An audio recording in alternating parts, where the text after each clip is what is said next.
자, 현대소설하고 고전소설 나머지 부분 마무리하도록 할게요. 가봅시다. 자, 먼저 현대소설. 요거 제목이 좀 재밌죠? 재미없었어? 나만 재밌냐?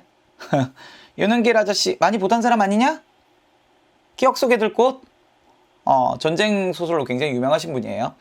자, 그거 많이 썼고 전쟁 시기를 많이 쓰기도 했고요. 그 다음에 뭐 다른 작품들도 꽤 있어요. 고등학교 교과서에 굉장히 많이 나오시는 분이세요. 자, 아이젠하워에게 보내는 멧돼지야. 응?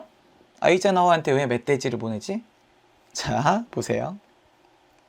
멧돼지가 아니고 사실 메시지죠. 자, 앞부분 줄거리 먼저 봅시다. 국민학교 2학년생인 나. 서술자가 1인칭인데 어리네. 이거 굉장히 많이 쓰시죠. 기억 속에 들 것도 마찬가지였잖아. 1인칭 어린 서술자였잖아. 그치? 1인칭 관찰자 시점이야. 주인공은 얘가 아니야. 자, 걸기대회를 걸구대라고 불러요. 열릴 때마다 멧돼지를 서너 마리씩 미국 대통령, 유엔 사무총장 같은 외국 귀인들에게 보낸다는 것으로 의아해하죠. 아니, 왜 멧돼지를 보낸디야? 그런 거지. 왜? 아니, 잘못 들었으니까. 멧돼지가 아니고 메시지잖아, 메시지. 메시지인데 얘는 뭘로 알아듣는 거야? 멧돼지로 알아듣는 거야, 멧돼지로. 아이젠하워는 미국 대통령. 그쵸? 미국 대통령한테 메시지를 보냈는데 이걸 멧돼지라고 알고 있는 거야. 이것부터 웃긴 거야, 사실. 이 부분이 재미있는 부분을 드러내는 거지. 자, 가보자. 어린 소견에 도무지 알다가도 모를 노리셨다. 그런 식으로 마구 보내주다가는 오래지 않아 나라 안의 멧돼지는 깡그리 씨가마를 퍼니었다. 뭐 요새는 그래도 괜찮을 것 같은데. 그렇잖아도 가뜩이나 육고기가 부족한 가난뱅이 나라에서 먹을 거 부족하다는 거야. 서양 부자 나라의 지체높은 낭만들한테 뭐 때문에 툭하고 그 귀한 멧돼지를 보낸다 말인가. 또 보낸다면 그 멀고 먼 나라까지 무슨 수로 그리고 어떤 모양으로 그 짐승들을 보낸단 말인가. 어린아이다운 순수함 드러나지 않아요? 멧돼지 보내기가 몇 번이나 되풀이된 다음 마지막 순서로 혈서 쓰기가 시작됩니다. 다짐을 보여주는 거지. 옛날엔 이런 것도 했나 봐. 검정색 학생복 차림에 피 끓는 청년 학도들이 차례차례 연단에 올라 손가락을 깨물어 하얀 천 위에다 붉게 혈서를 씁니다. 그쯤에서 진력이 날대로 나버린 그분 녀석들 왜 요즘 하면 신박할 텐데 옛날에 이게 너무 흔했거든. 똑같은 거 맨날 하고 있으니까 짜증이다. 별 재미가 없어. 지겨워. 자, 자꾸만 눈치를 보냅니다. 엎어지면 코 닿을 자리에 집이 있는 데가 몇몇 친한 녀석들을 데리고 몰래 광장을 빠져나와 걸구대가 끝날 때까지 우리 식당에서 즐거운 시간을 함께 보낸 적이 종종 있었다. 옛날에 그랬어. 그러니까 애들이 야, 저거 지겹다. 우리 보지 말자. 얘네 동원됐을 거야 아마. 녀석들과 함께 걸구대에서 막 도망이라 그러잖아. 그래서 나오려는 순간이었다. 바로 그때 새롭게 연단 오른 청년의 모습이 내 발목을 꽉 붙잡았죠. 그보다 앞서 혈서를 쓴 학생들과 달리 그는 학생복이 아니에요. 검정물로 염색한 군복을 걸친 그 업수룩한 모습이 먼 빛으로 봐도 어쩐지 많이 눈에 익어 보이죠. 잠시 후에 열 손가락을 모조리 깨물었어. 참으로 보기 드문 열혈 애국 청년. 열혈이라고 하지만 이거는 참 어떻게 보면 되게 어리숙한 거야. 어리석은 거. 얘 되게 어리석은 거거든. 그런 친구가 자, 등장했음을 걸고대 사회자가 확성기를 통해 널리 알렸죠. 곧이어 북진 통일. 북으로 돌아가서 통일하자고 대문짝만에 썩인 혈서가 청중에 공개되죠. 치솟는 박수갈채로 역전광장. 역전이 어디게? 이거 나 애들 들어간 애들 있어. 수업했던데 모르더라. 역전이 역 앞이야. 역 앞. 옛날에 기차역 있잖아. 그 역 앞에 광장이 크게 있었어. 그걸 역전광장이라 그래. 떠나갈 듯 요란해집니다. 설마 그럴 리가 있겠냐고 혹시 내가 잘못 봤을지 모른다고 생각하면서 나는 고개를 저었죠. 몇몇 급을 응격해 슬며시 광장을 벗어났습니다. 내가 결코 잘못 본 게 아니라는 사실이 이윽고 밝혀져요. 창관이요. 이 사람이죠. 주인공이에요. 열 손가락에 빨갛게 핏물이 밴 붕대를 칭칭 감은 채 식당에 돌아옴으로써 어머니와 나를 기절초풍하게 만들었죠. 너무도 어처구니 없는 나머지 어머니는 형이 돌아오면 퍼보려고 잔뜩 벌려서 장만했던 욕바가지를 꺼내도 엄두조차 못 낼 정도. 그러니까 평상시에는 엄마가 이 창관이한테 맨날 욕하고 그랬다는 얘기잖아. 그런데 엄두도 애가 열 손가락을 칭칭 붕대를 감고 왔잖아. 아프지 않던 내 걱정에 형은 마치 남의 살점 얘기 심상하게 괜찮아. 어차피 나무도는 피니께. 괜찮다는 뜻이야. 괜찮아. 사투리 쓰고 있다. 현장감도 주고 사실성도 주고 그러겠죠. 자, 재밌는 사람이네. 그 열사 사건 이후부터 장관이 형은 자기 몸 안에 들끓는 더운 피를 덜어내기 위해 이따금 주먹으로 자신의 콧중배기를 쳐 일부러 콧비를 쏟아내야 하는 수고를 더 이상 할 필요가 없게 되었어. 이건 과거에 나와 있는 얘기인데 일부러 코피를 쏟아서 이게 얘가 그 자기가 뭔가 이제 피해자인 것처럼 왜 그러잖아. 하기 싫거나 막 이러면 이 집에서 일하기 싫고 막 이러면 얘 휘나고 막 이랬단 말이야. 그런 짓 했는데 이제 안 해도 돼. 그리고 어머니 말 맞다나 형은 정말 우리 식당에서 아무짝에도 쓸모없는 인간이 되었어. 엄마가 맨날 그랬거든. 식당에 아무짝에도 쓸모없다고. 이 새끼 일하는 것도 없고. 근데 진짜로 그렇게 됐다 이거야. 역정광장에서는 사흘이 멀다 하고 크고 작은 걸구대가 잇따라 벌어졌고 덕분에 형의 상처난 손가락들은 좀치 아물 새가 없어. 왜? 계속 가서 혈서를 쓰고 있는 거지. 걸구대 때마다 단골로 혈서를 쓰는 열혈 애국 청년 노릇에 워낙 바쁘다 보니 식당 안에 진드근이 붙어있을 겨를도 없어. 엄마는 결국 역마살이 뻗쳐 하고 많은 날들을 밖으로만 나든 형의 발을 묶어 식당 안에 주저앉히는 노력을 포기했어. 아유 그래 저 새끼 내가 포기한다 이런 거지. 역마살 뭔지 알죠? 떠돌아다니는 거. 형은 어느덧 장국밥을 전문으로 하는 식당의 허드제비 심부름꾼. 원래 이거였어. 식당의 허드제비 심부름꾼. 창관이 형은 당당한 손님이 되었어 이제. 사람들이 이렇게 해줬다 이거야. 식당 일 도울 일 없어지고. 중요한 일로 높은 사람들을 만나러 간다며 아침 일찍 집을 나선 창관이 형이 해질녘에 봤다가 고등학생으로 변들었어. 갑자기 고등학생이 된 거야 형이. 이 형은 초등학교밖에 안 나왔다. 난데없이 뭐 이런 뜻이야 듣다가는. 자 그동안 형의 본모는 너무나 급해서 그러자 눈알이 팽팽 돌 지경인데 방금 새로 사 입은 빳빳한 학생복 이런 걸 입었어. 어여시 어느 학교의 교포. 교표는 학교표야. 학교 마크. 요거 붙였다 이거야. 학생모. 모자도 있었으니까 옛날에. 상상을 뛰어넘는 것이라 어머니는 다시 한번 할 말을 잃었죠. 일트레면은 가짜배기 나이롱 고등학생 이심이지. 나이롱은 가짜 뭐 이런 뜻이야 요즘에. 언제 학교에 들어갔었냐는 내물에 형은 천연도서에 데리고 하고 나서 한바탕 희거렸어. 가짜 대학생 얘기는 덜어 들어봤어. 가짜 고등학생은 형이 처음이야. 학교도 안 댕기는 반거충이 청년이 반거충이 그럼 별 볼 일 없는 뭐 이런 뜻이야. 단골 혈서가란 속내가 알려진 날이면 넘들 보기에도 모양이 숭칙하다고 모양이 별로 보기 좋지 못하다 이런 뜻인 거야. 날더러 당분간 고등과 학생 흉내를 내고 댕기란다. 형은 모자에 붙은 교포에 허 입김을 불어 소매부로 정성스레 광을 냅니다. 안 그래도 새거심을 만천하에 광고하듯 너무 번뜩여서 오히려 탈인 그 금빛의 교표. 너무 번뜩여. 그러면 너무 새 거는 이거 학교 다니면 이렇게 안 되잖아. 좀 낡잖아. 가짜인 티가 난다고. 형은 내친 김에 아예 순금죄로 바꿔놓을 작정인 듯 시간 간 줄 모르고 일삼아 닦고 또 닦아댔다. 얼마나 좋았겠어 근데 사실. 나는 국민학교 졸업이 학력의 전부인 형을 한동안 물끄러미 바라보았다. 가정 형편이 어려워 어릴 때부터 남의 집사이로 잔뼈를 굽겨나온 형은 자신을 진짜 비기 고등학생으로 착각하고 있는 기색이었다. 어릴 때부터 남의 집사이로 잔뼈를 굵혀나온 형. 그러니까 이 집도 자기 집이 아닌 거야. 친척집인 거야. 친척집. 나도 진짜 친형은 아니고 먼 친척 형인 거지. 옛날엔 이런 집들 많았다. 요단법 걸기대회 때부터 나가 메가더 원수한테 보내는 메시지 낭독가장 맡아서 하기로 결정이 나쁘었다. 형은 교포 닦기를 마친 후 메가더 원수에게 보낸 메시지 낭독까지 한다고. 호주에서 피난민 시체로부터 선사받은 금장의 회중시계.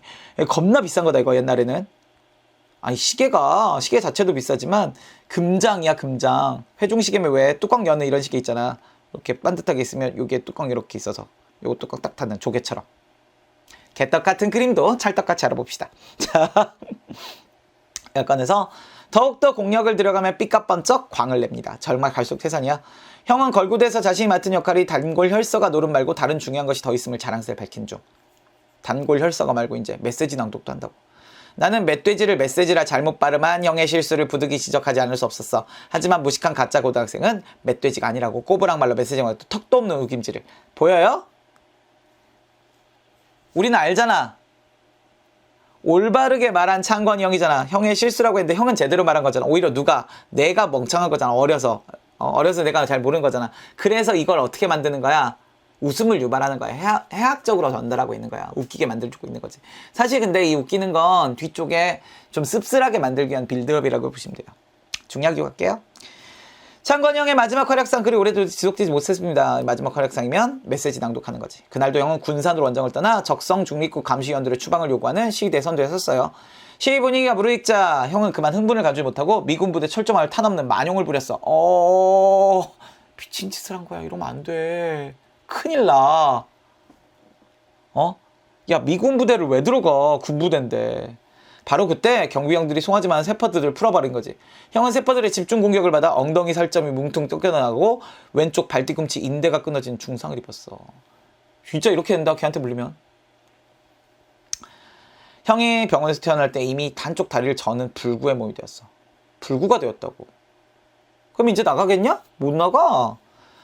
퇴원한 뒤에도 창권이 형은 한동안 우리 집에 계속 머물렀죠. 형의 그 가짜배기 애국학도 행각을 처음부터 꼴같지 않게 여기던 어머니는 쩔쑥쩔쑥 기웃뚱거리는 걸음걸이로 하름없이 식당 안팎을 서성이는 먼 촌부치, 먼데 사는 촌에 사는 일가부치 이런 뜻이야. 눈엣 가시를 알고 노골적으로 박대. 하찮게 됐다고. 박대. 자, 우리 식당의 빌부터 눈칫바림이나 축내며 지내던 어느 날 형은 마침내 시골집으로 돌아갈 결심. 아유, 안 되겠다. 난 시골집으로 돌아가야 되겠다. 이런 거지. 떠나기 전날 밤 창권이 형은 보통이를 다 꾸린 다음 크게 선심이라도 쓰는 척하면서 내게 회전 금장 시계를 만져볼 기회 시계 하나 만져볼 기회도 옛날엔 없으니까 행여 닳기라도 할까봐 오래 구경시키는 것마저도 꺼려하던 그 귀물 단지를 귀한 물건이란 얘기지. 형이 내 손에 통째로 맡긴 것은 그때가 처음이자 마지막이겠지. 이제 오지도 않을 텐데. 떠났는데. 자, 피난민 시체로부터 받은 선물이라고 주장하더니지 누군가 줬겠지. 얘가 이런 짓 하고 다니니까. 그 회중시계가 내 작은 손바닥 위에 제법 묵직한 중량감으로 올라앉아 있어요. 등잔불 그늘 안에서도 맑고 은은한 광해를 발산하는 금시계를 일삼아 들여다보고 있자니 마치 형의 금빛 찬란한 한때 언제 나가서 혈서 쓰고 그 다음에 대단한 사람인 척하고 그럴 때 얘기하는 거야. 그것이 째깍째깍 증언한 듯한 느낌이 언뜻 들었지. 전쟁 기간을 통틀어 형의 수중에 남겨진 유일한 전리품이었어요. 형이 옳았어. 회중시계를 되돌려주며 형의 오해에 대한 담례 삼아 뭔가 형에게 위로가 될 만한 적당한 말을 찾느라 난 복잡한 머릿속을 한참이나 뒷장질하지 않으면 안 되었다. 막 뒤져봤단 얘기야. 아, 형한테 뭔가 얘기해줘야 되는데 위로를 해줘야 되는데 이러고 딱 어린아이답잖아. 멧돼지가 아니었어. 메시지가 맞는 말이여. 내 말에 아무런 대꾸 없이 형은 그저 보일락말락한 미소만 시부적이 아주 작게 사부작 뭐 이런 뜻이거든요. 흘리고 있을 뿐이었다. 좀 씁쓸하죠. 이용당하다 결국 버려진 청년인 건데 근데 이 사람은 이제 그걸 잘 모르지. 원래 이제 윗대가리들은 이렇게 한 명씩 이용해 먹는 애들이 있는 거예요. 얘 잘 이용하다가 결국 이제 쓸모가 다 했으니 버린 거지. 그렇게 됩니다. 문제로 가봅시다. 씁쓸한 이야기이긴 하지만 문제를 보면서 한 번 더 정리해 볼게요. 자, 34번 문제. 윗글에 대한 설명으로 가장 적절한 것. 이야기 내부 인물, 나네, 내부 인물, 외부 서술자, 틀렸네. 중심 인물의 행동과 그에 대한 자신의 선곡. 뭐 답이네. 인물과 인물 사이의 갈등 해소 부분 없습니다. 과거, 현재를 반복적으로 교차 이러지도 않습니다. 답 쉽게 1번 나올 겁니다. 시점 얘기야. 두 번째 문제, 윗글 읽고 알 수 있는 내용이 아닌 거. 자, 가보세요. 나는 걸기대회 끝나기 전 친구들과 도중에 나온 적이 있었죠. 그러니까 친구들이 가자 그러지. 나는 창권형이 걸기대에서 혈서를 쓴 사실을 어머니를 통해? 아니죠. 거기서 보고 뭐야 형인가? 했는데 집에 오니까 진짜로 형이 있었지. 그래서 확인한 거지. 내가 한 거지. 아니야. 창권형 바빠지게 되자 식당 심부름꾼으로 일할 겨를이 없어졌고요. 창권형 퇴원 후 어머니에게 노골적인 박대를 받던 끝에 고향으로 돌아갔고요. 어머니는 창권형이 걸기대 박수갈채를 받은 애국학도 행사하는 것을 못 마땅하게. 다 나오잖아. 쉬운 문제야. 소설 되게 쉬워 문제. 내용만 제대로 파악하면. 36번 이거 너무 반짝이는 교표였지? 맞나? 너무 번뜩여서 오히려 탈인 그 교포. 요거네. 왜? 오히려 들키기 쉽단 얘기야. 너무 번뜩이면. 자, 그럼 이걸로 적절한 거라 그랬어. 그럼 문제 되게 쉽네. 적절한 거니까. 봐봐. 빛나는 교표는 오히려 창권의 능청스러운 성격을 은폐하기 어려워. 뭐 말도 안 되는 소리야. 능청스러운 성격이 왜 나와.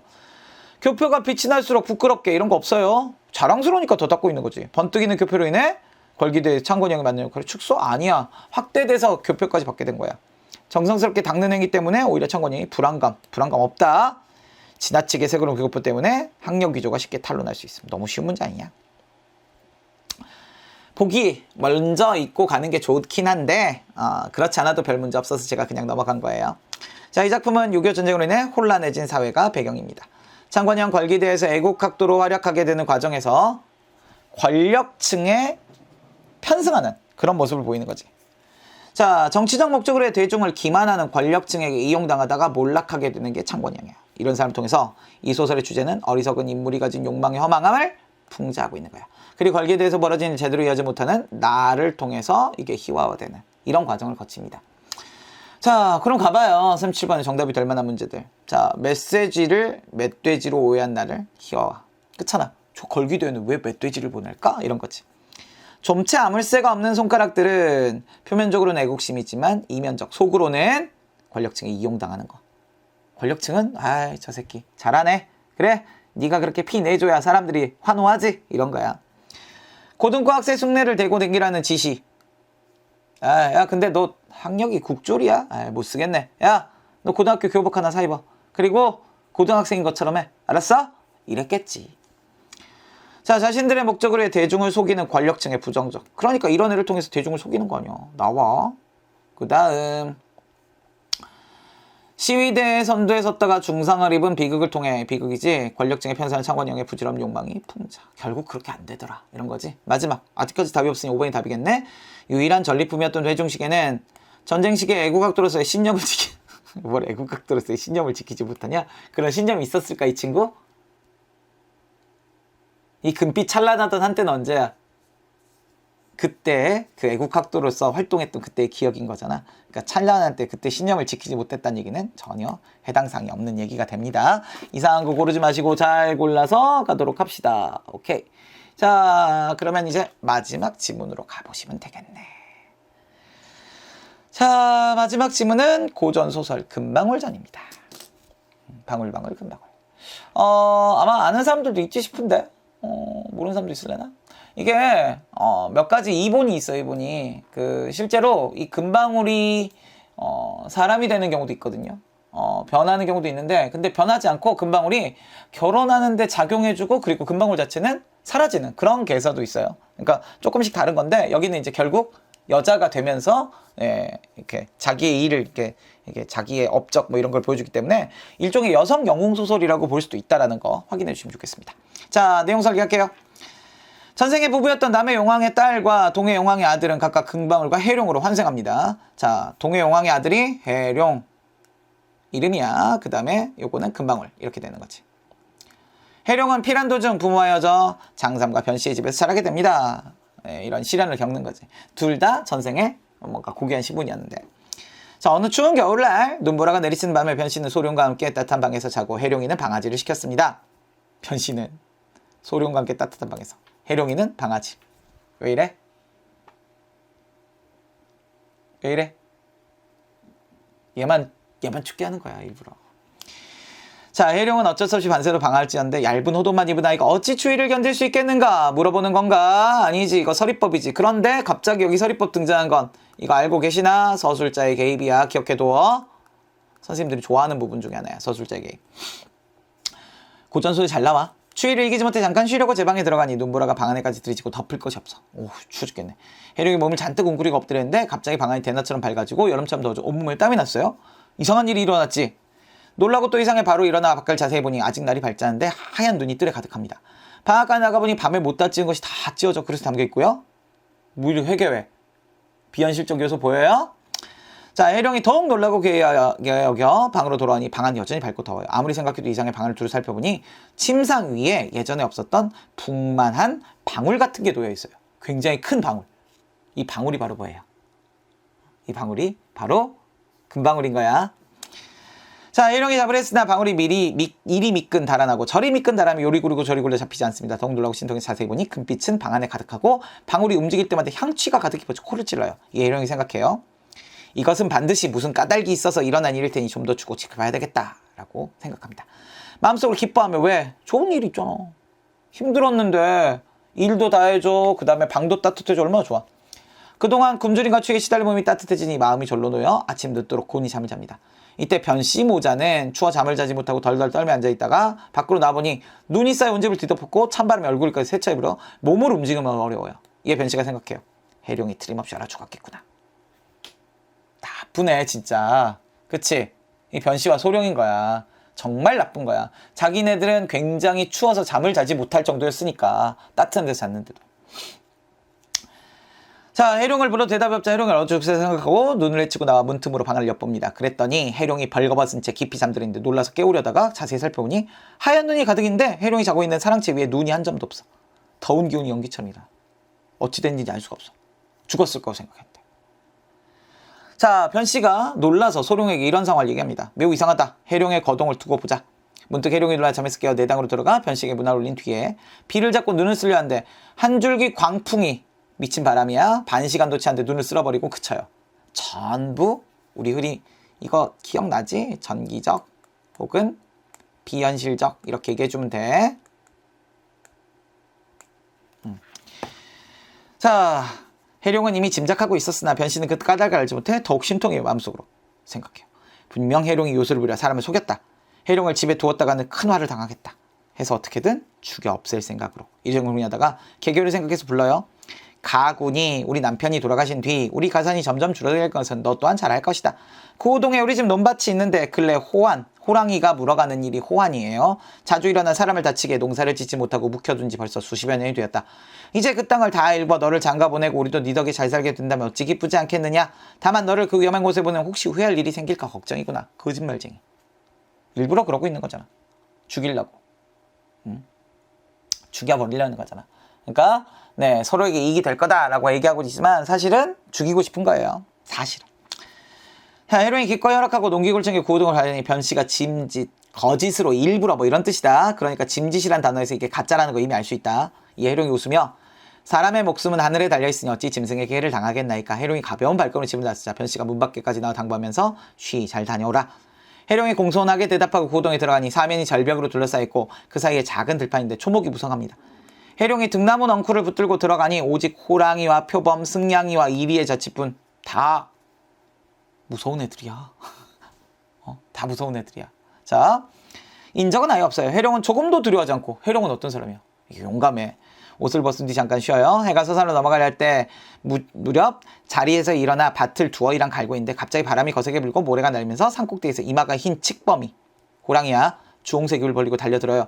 해룡이 정신을 바싹 차리고 손으로 호랑이를 내리치려 할 때 또 서쪽에서 큰 호랑이가 이번 또 큰 호랑이가 병력 같은 소리를 지르며 달려들어 해룡이 매우 위급한 상황에 처하게 됩니다. 두 마리 호랑이야. 그 순간 갑자기 등 뒤에서 금방울 달려와 두 호랑이를 한 번에 들이받습니다. 호랑이들이 소리를 지르며 달려들었으나 금방울이 나는 듯이 뛰어서 연달아 호랑이를 들이받으니 동시에 거꾸러집니다. 해룡이 달려들어 두 마리 호랑이 두 마리 다 죽이고 결국 죽인 건 해룡이긴 해. 금방울이 번개같이 굴러다니며 1시간도 안 돼요. 그 넓은 밭을 다 갈아버려요. 다 뭐야 비현실적인 거야.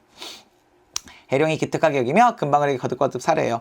해룡이 죽은 호랑이를 끄고 산을 내려오면서 돌아보니 금방울이 어디로 갔는지 사라지고 없습니다. 한편 변씨는 해룡을 고동 사지에 보내고 반드시 호랑이에게 물려주었을 것이다. 변씨가 집 안팎을 들락는 매우 기뻐하고 있는데 기뻐해. 나쁜 여자 아니냐 진짜. 자, 문득 밖에 사람들이 요란하게 떠드는 소리가 들려 급히 나가보니 해룡이 큰 호랑이 두 마리를 끌고 왔어요. 잡아버린 거잖아. 변씨는 크게 놀랐지만 무사히 잘 다녀오는 칭찬하고 거짓말이겠지. 또한 큰 호랑이 잡을 기뻐한 체하며잖아. 해룡에게 말해요. 자, 일찍 들어가 쉬어라. 해룡이 변씨의 칭찬에 감사드리고 제 방으로 들어와보니 방울이 먼저 와 있습니다. 어떻게 먼저 와 있냐? 얘는 정기적인 애잖아. 대단한 애잖아. 그러니까 신출귀몰한 이런 금방울의 모습을 볼 수 있었습니다. 문제로 갑시다. 43번 문제. 윗글의 내용을 이해한 것으로 적절하지 않은 겁니다. 자, 변씨는 소룡에게 잠자는 해룡을 깨우라고. 네? 뭐 이런 문제가 다 있냐? 너무 쉽지 않냐? 그런 적 없잖아. 죽었을 거라고 생각했잖아. 잠잘 거라고 본 것도 아니고 깨우라고 지시한 부분 없어. 자, 몰랐죠 변씨? 금방울이 도왔다는 거. 그 다음 해룡은 밤에 장화질 하다가 추워서 방 안으로 들어갔다가 금방울을 보고 확인한 거죠. 4번에 해룡은 방에서 움직이는 금방울을 보고 신통했죠. 금방울은 고동에 사라진 후 먼저 방에 도착했죠. 다 나오잖아. 그 다음 44번 문제. A에 대한 설명으로 적절한 거 A의 말하기 부분을 보자는 얘기예요. 누구야? 변씨의 말인데 보세요. 자, 지난 일의 책임을 상대방에게 전가 그러진 않았어. 사기를 치고 있긴 하지만 너 때문이다 라고 얘기하진 않았어. 상대방으로 인한 자신의 손해를 언급. 아니요, 그런 적도 없어. 손해를 얘기하고 있진 않아. 너한테 손해 입었다 이런 얘기는 아니야. 쓰레기는 아닌가? 그 다음 상대방의 역할에 대해 의문을 제기하며 자신의 입장을 수정. 의문 제기하는 부분도 없다. 자, 자신이 제안한 바가 서로에게 이익이 됨. 너한테는 장가갈 돈. 우리도 가산이 늘어나니까 좋지 않겠냐 해서 설득하는 거. 요게 답이네. 상대방의 취하려는 행위를 만류하지 않아. 마지막 문제.